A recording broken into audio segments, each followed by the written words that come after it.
Legenda merupakan cerita prosa rakyat yang dianggap oleh empunya cerita sebagai suatu yang benar-benar terjadi. Legenda yang berkembang di daerah Pemalang merupakan legenda setempat, di mana berhubungan dengan nama Pemalang sendiri dan beberapa wilayah di wilayah Pemalang. Terdapat beberapa legenda yang menunjukkan asal-usul Pemalang, antara lain berdasar watak atau kepribadian orang Pemalang. Masyarakat Pemalang memiliki semboyan Banteng Waring ing Payudan tan Sinayudan, rawe-rawe rantas Malang-Malang Putung, yang memiliki arti bahwa rakyat Pemalang jika sudah dilukai atau dijajah berani berjuang. Biarpun rakyat kecil, namun bila berada di arena peperangan tidak bisa dicegah. Dalam melawan musuh sambil sinunderan, sampai berselendang usus tak akan menyerah. Nama penguasa di Pemalang pernah terdapat penguasa yang bernama Raden Sambung Yudho. Beliau adalah keturunan dari komandan perang dari kerajaan Majapahit pada saat perang Bubat yang bernama Ki Bondan Lamatan. Tokoh Ki Bondan Lamatan ini berguru kepada sesepuh agama Pemalang yang bernama Ki Buyut Banjaransari.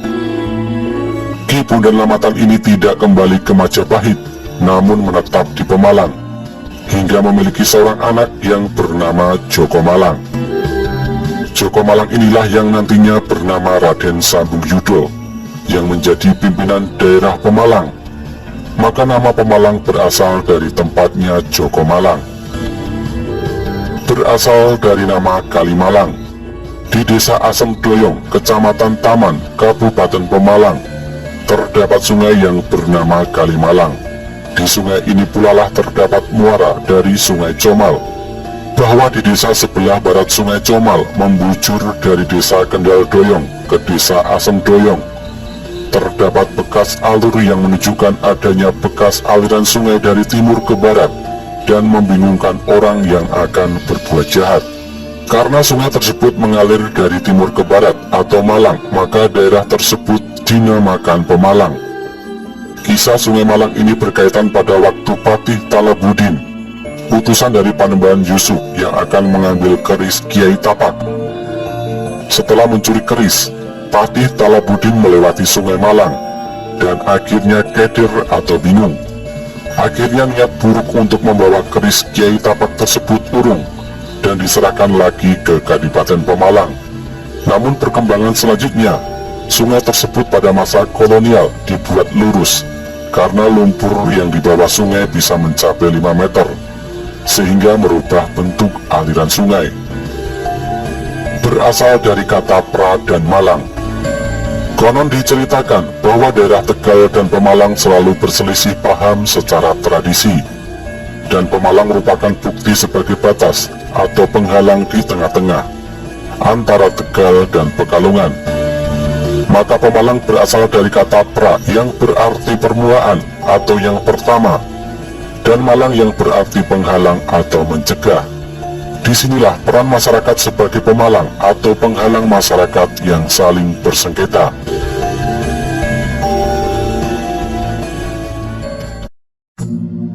Pada masa kekuasaan kerajaan Mataram Hindu, nama Rakai Panaraban dipercaya masyarakat Pemalang sebagai penguasa di Panaraban Warung Asem Pekalongan. Sebagai buktinya terdapat beberapa nama tempat yang berawalan Ci, seperti Cikadu, Cikendung, Cibuyur, Cibulok, Cibuluk, Ciawak, Ciomal atau Comal, Cilincing, dan masih banyak lagi. Sedangkan pusat keagamaan berada di Gunung Mendelem. Di Pemalang tidak terdapat candi karena Bukit Mendelem dengan ketinggian yang sama dengan Gunung Slamet telah mewakili sebagai tempat bersemayamnya para dewa. Selain itu, di Pemalang juga tidak terdapat batu andesit, melainkan batu granit, sehingga diperkirakan sulit untuk membentuk sebuah candi karena sifat batu yang sangat keras namun mudah patah.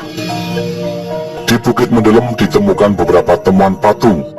Sejarah Pemalang dapat dikaitkan dengan kerajaan Mataram kuno pada abad ke-8 di Jawa Tengah. di mana wilayah intinya diperkirakan dari daerah Kedu memanjang sampai wilayah Dieng. Walaupun belum dikenal nama Pemalang, namun daerah ini karena berada di bawah dataran tinggi Dieng, maka daerah Pemalang boleh dibayangkan sebagai pintu gerbang Mataram kuno.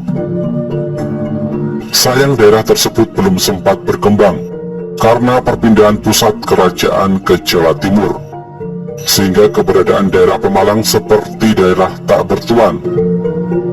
Pada masa kekuasaan kerajaan Majapahit, tepatnya pada tahun 1357 sampai dengan 1358 Masehi, daerah Pemalang pernah dimanfaatkan oleh Patih Gajah Mada sebagai pangkalan perang ke Sriwijaya. Dukungan orang Pemalang di bawah pimpinan Ki Buyut Jiwandono atau Ki Buyut Banjaransari yang membuahkan hasil gemilang. Oleh karena itu, setidaknya 17 nama daerah di Pemalang dijadikan daerah perdikan, yaitu suatu wilayah yang tidak dipungut pajak karena dianggap berjasa. Daerah Pemalang mulai tampak dan berkembang pada akhir tahun 1350 Masehi, di mana kekuasaan kerajaan Majapahit mencapai puncak kejayaan di bawah kekuasaan Hayam Wuruk dan Mahapati Gajah Mada. Dengan adanya Sumpah Palapa yang diikrarkan oleh Gajah Mada, yang bertekad untuk menyatukan seluruh wilayah Nusantara di bawah panji-panji kerajaan Majapahit. Pengaruh kerajaan Majapahit kala itu sampai ke Pulau Madagaskar.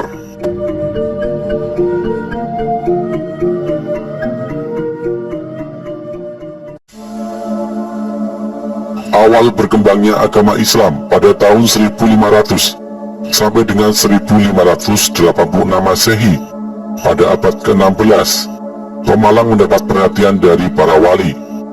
Setidaknya beberapa nama tokoh Islam yang berdakwah di Pemalang, antara lain Syekh Jambu Karang, Kiai Natas Angin, Kiai Geseng, Ki Bantar Bulang, Kiai Palintaran, Syekh Padan Jati, dan lain-lain. Adapun titik-titik penyebaran agama Islam berpusat di daerah Watu Kumpul, Ulu Jami, dan Bantar Bulang. Pada masa kekuasaan Kerajaan Pajang yang berada di bawah tampuk kepemimpinan Sultan Hadiwijaya, muncul istilah Pemalang Komplang. Pada saat itu jabatan Adipati di Pemalang dipegang oleh putra dari Ki Gede Sambung Yudo yang bernama Adipati Anom Windugalbo dan patih bernama Ki Gede Murti. Setelah Ki Gede Murti wafat, maka jabatan patih digantikan oleh putranya yang bernama Patih Jiwonegoro. Kekosongan kekuasaan terjadi pada saat Adipati Anom Windugalbo mangkat. Kekosongan Kadipaten Pemalang pada abad ke-16, sementara jabatan Adipati dirangkap oleh Patih Jiwonegoro. Sultan Hadiwijaya menerima laporan dari Kadipaten Pemalang bahwa Pemalang tidak ada penguasa, atau istilah orang Pemalang adalah Pemalang Komplang. Oleh karena itu, Sultan Hadiwijaya segera memerintahkan putranya yang bernama Pangeran Benowo untuk menjabat di Kabupaten Pemalang. Keberadaan Kadipaten Pemalang dipandang Sultan Hadiwijaya merupakan daerah yang gawat. Pemalang konon ceritanya sebagai Kuta Pemalang, atau penghalang semua orang yang akan berbuat jahat. Maka Sultan Hadiwijaya memberikan syarat kepada Pangeran Benowo bahwa sebelum menjabat sebagai Adipati di Kadipaten Pemalang, Pangeran Benowo harus pergi ke Banten untuk menemui Sultan Banten yang bernama Panembahan Yusuf untuk meminta keris Kiai Tapak. Keris tersebut dipercaya akan menimbulkan sifat kendel atau berani menghadapi segala situasi. Selain itu, Pangeran Benowo dibekali pusaka keris Kiai Setan Gober yang merupakan pusaka rampasan dari Jipang atau Arya Penangsang.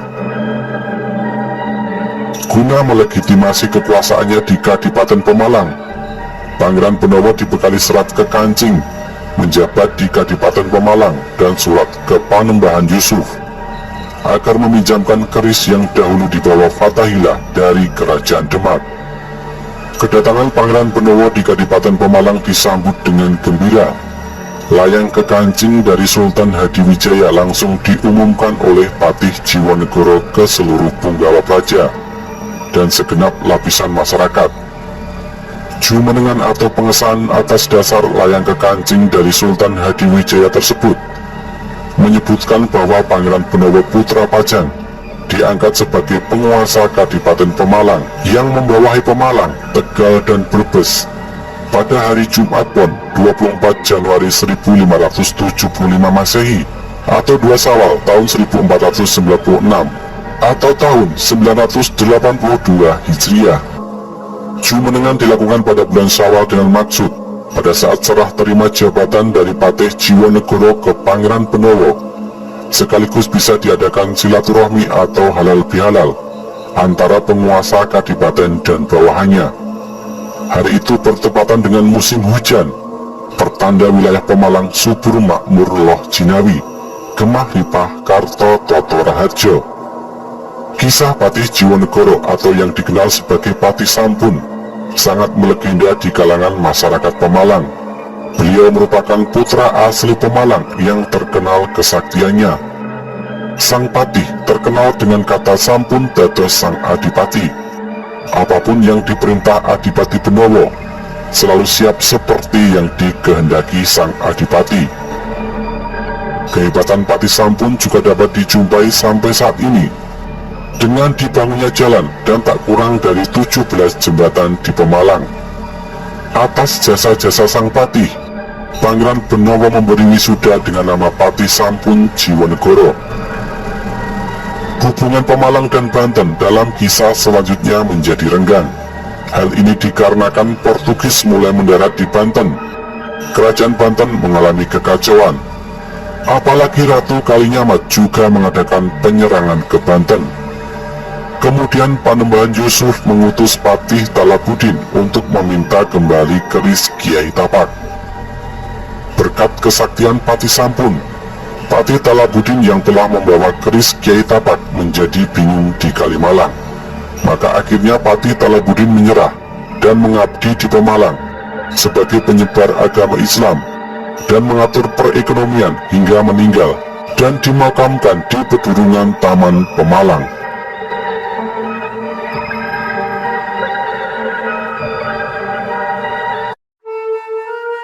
Pada tahun 1582 Masehi dikisahkan bahwa Sultan Adiwijaya atau Hadiwijaya jatuh sakit ketika bermaksud menyerbu Mataram hingga akhirnya mangkat. Maka terjadi ketegangan perebutan kekuasaan. Pangeran Benowo merupakan putra sulung, namun ia lahir dari istri selir. Sedangkan dari perkawinannya dengan putri Sultan Trenggono terdapat putri yang menikah dengan Adipati Demak. Atas usul Sunan Kudus, Pajang diserahkan kepada Adipati Demak. Pangeran Benowo merasa tidak adil, sehingga dia meminta bantuan Ngabei Loring Pasar dengan merelakan haknya atas Pajang kepada Ngabei Loring Pasar. Keberhasilannya mengalahkan Adipati Demak, maka kekuasaan Pajang jatuh dan kerajaan pindah ke Mataram dengan rajanya Ngabei Loring Pasar yang bergelar Senopati ing Alogo Sayyidin Panatagama pada tahun 1586 Masehi pada masa kekuasaan Sultan Agung. Mataram mempunyai cita-cita untuk menjadikan wilayah Pulau Jawa sebagai daerah di bawah panji-panji kerajaan Mataram. Untuk dapat mencapai cita-cita tersebut, maka Sultan Agung harus dapat mengusir VOC dari wilayah Batavia. Maka pada tahun 1628 Masehi, ia mengirimkan pasukannya untuk menyerang Batavia. Namun serangan ini gagal karena pasokan logistik dan perlengkapan yang kurang.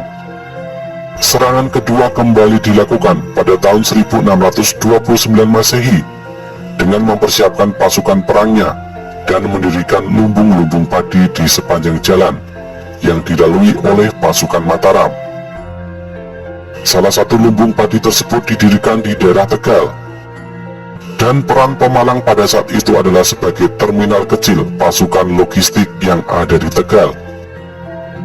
Namun sayangnya, pendirian lubung-lubung padi tersebut diketahui oleh VOC dan berakhir dengan kekalahan. Karena lubung-lubung padi tersebut dibakar oleh pasukan VOC. Pemalang sudah tercakup pada nama Sandi Jangka Jayabaya, yakni Jala Dulang Mas, yang artinya Jogja, Salak, Kedu, Pemalang, dan Banyumas. Ada yang menyebutkan bahwa kata Jala bukan menyebutkan Jogja, dan Salak melainkan diartikan segitiga. Pemalang adalah salah satu daerah mancanegara. Ketiga daerah tersebut membentuk segitiga yang selalu penting dalam memegang percaturan perjalanan sejarah.